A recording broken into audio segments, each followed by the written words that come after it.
clubs and all that kind of stuff. They're all basically everything's gonna shut down. Cause you nigga women love to go into them clubs, but them clubs are gonna shut down because you ain't gonna have enough money to go to them clubs. Go on. Because the palaces shall be forsaken, the multitude of the city shall be left, the forts and the towers shall be for dens forever, a joy of wild asses, a pastures of flocks, until the Spirit be poured upon us from on high, and the wilderness be a fruitful field, and the fruitful field be counted for a forest. Then judgment shall dwell in the wilderness, and righteousness remain in the fruitful field. And the work of the righteousness shall be peace, and the effect of righteousness. Yeah, that's what I only really wanted verse 10 in it. So read verse 10 again, man. Ezekiel 32 and 10. Right. Many days and years shall you be troubled, you careless women. Yeah. For the vintage shall fail. Right. The gathering shall not come. Right. So the vintage shall fail. So all the perks which you have in this society, which includes shopping, because I see you, I work in retail. You nigga women love to do shopping, man, every day. Retail therapy and all that. That's all gonna come to an end, man. All the perks you have in society, the Most High's gonna take it away, and that's all we're gonna say on that, right? So you can see how things are getting harder, man. Like prices on everything's going up, man. It's just gonna get real hard out here, man. Iran, brother, get me Joel chapter 3, right? Now we've got another article here from prisonplanet.com. It says Saudi arms deal is about Iran.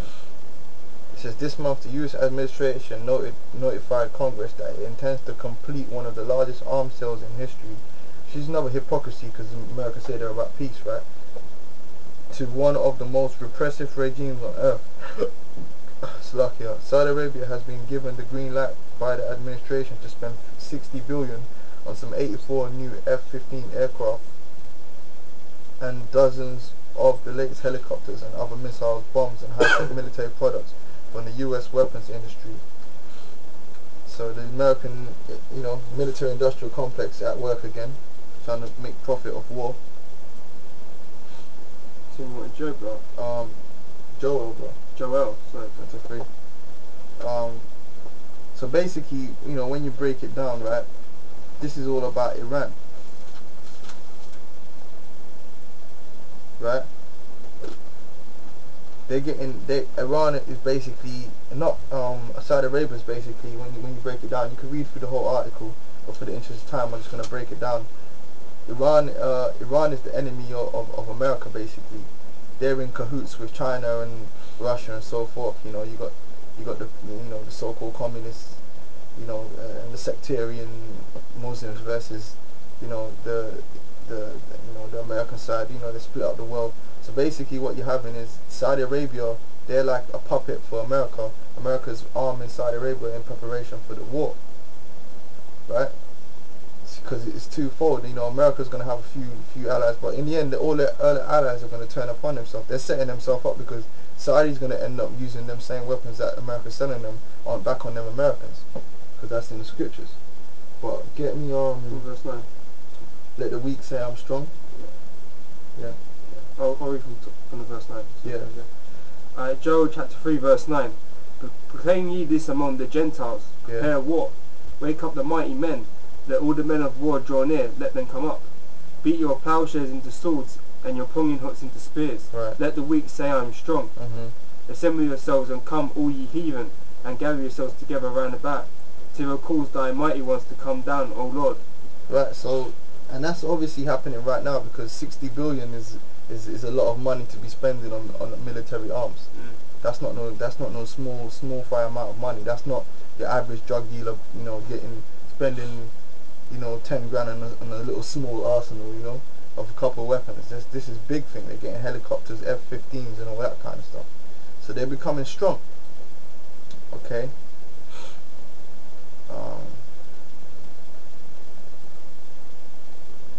Right, this is going into that as well.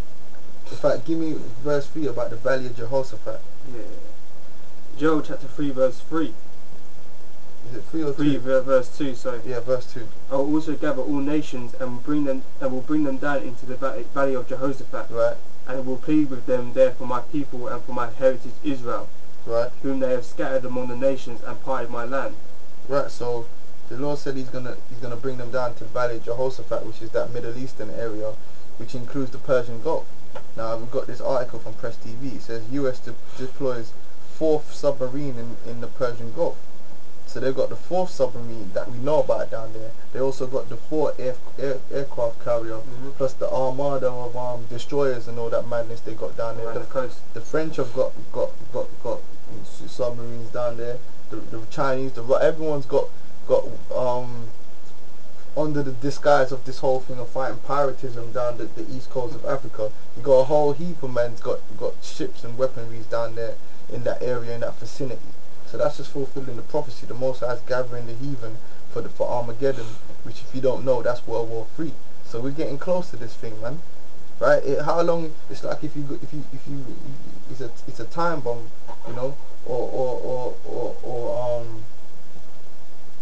you know, how many dogs you gonna throw in a pit before they start fighting each other, man? You got all these military piling up into one short space. It's only something's gonna pop off, man. You don't just put bare military arms like that in the same place and something don't happen. So, you know, for the Spirit of the Lord, the Most High is gonna release those angels which He's got, you know, at the four winds holding back this war. They're gonna release them, and they're gonna go and put it in the hearts and the minds of these nations to kick this war off, man. Right? That's exactly what's going to go on. Yeah, Revelation 7:1, just to give some edification on that. Right? Revelation chapter 7 verse 1.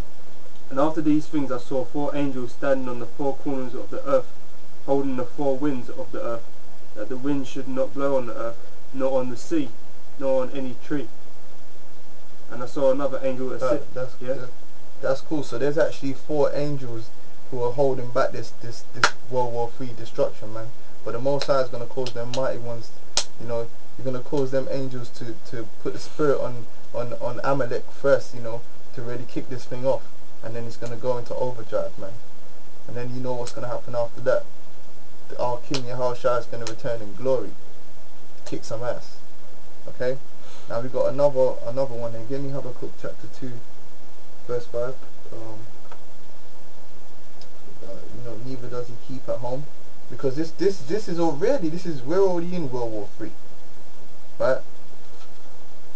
Just to make that point, because you got the war. Basically, you got the war in Iraq, the war in Pakistan, the war in what's it called, Afghanistan, right?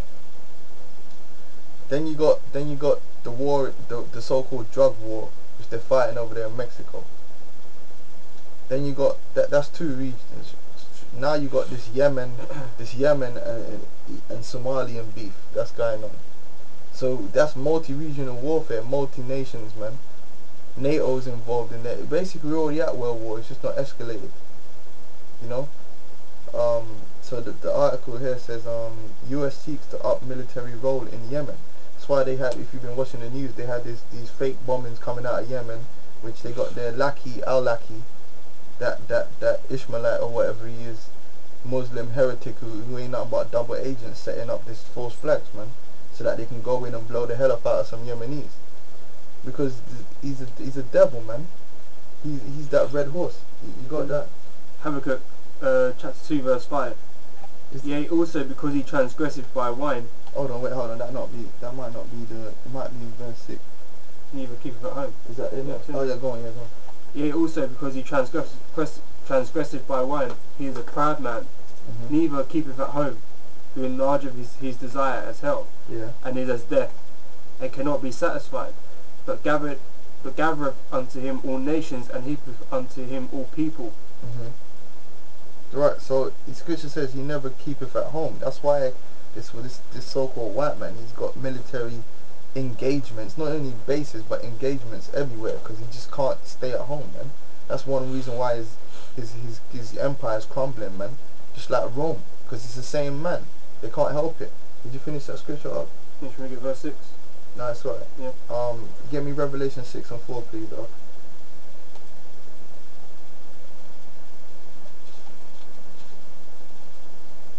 Revelation chapter 6 verse 4.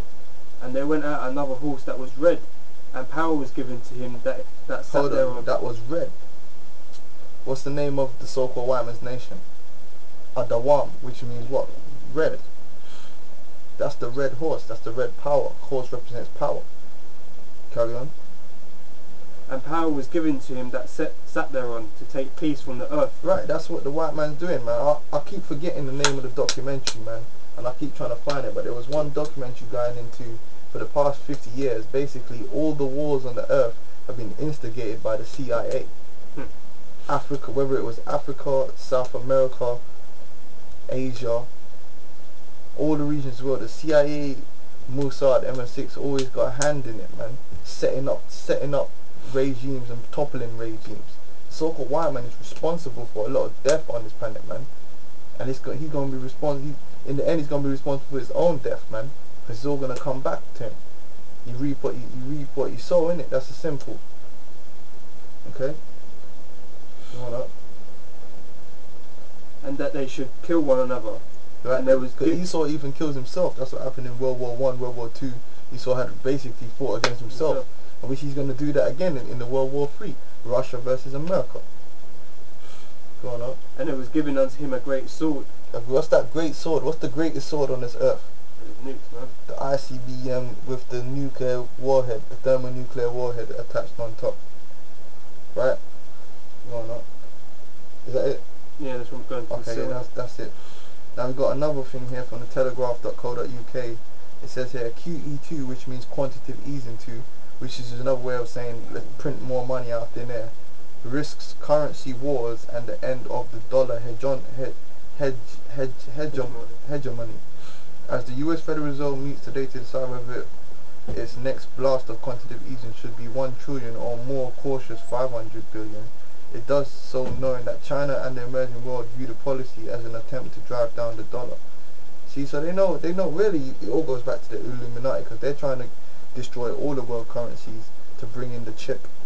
So we know already what they're gonna do. They're gonna pass the QE2 and they're gonna make it as big as possible to try and further destroy the dollar and further cause the other currencies to follow suit by trying to undercut the dollar. It's a race to the bottom, basically. Race to the chip. You know, the Fed's QE2 risks accelerating the demise of the dollar-based currency system, perhaps leading to an unstable tripod with the euro and yuan, or a hybrid gold standard. You know, and the euro and yuan is bullshit as well. They're all fiat, right? Or a multi-metal bancor, along lines proposed by John Maynard Keynes in the 1940s. It's just going to be the chip. Whether or not the credits on the chip backed by gold, I don't believe so, right? Because, you know, that'll give too much credence to certain people who have gold. Basically, the Illuminati, they're going to suck all the gold up for themselves, and they're basically going to say, look, we can't have it backed by gold because it would be unfair or whatever. You know, Esau just pull bullshit. So what we're going to do, we're going to have just the World Bank issue the world currency, and then everyone can have a piece. But really, you're just all going to be slaves. Right?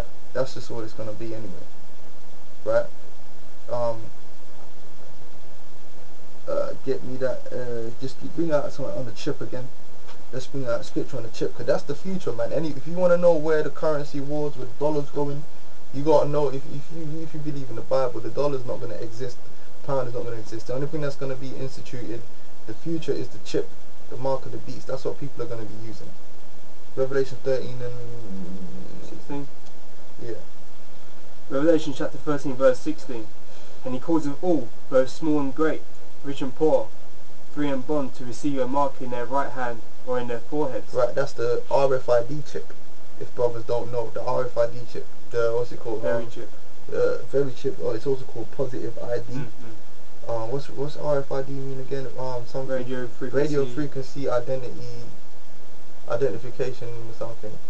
Yeah, ID is identification. Yeah. Verse 17, and that no man might buy or sell. You're right. Save he had that mark the mark. So it's not going to be So it's a buying or selling. currency. It's not going to be about the dollar.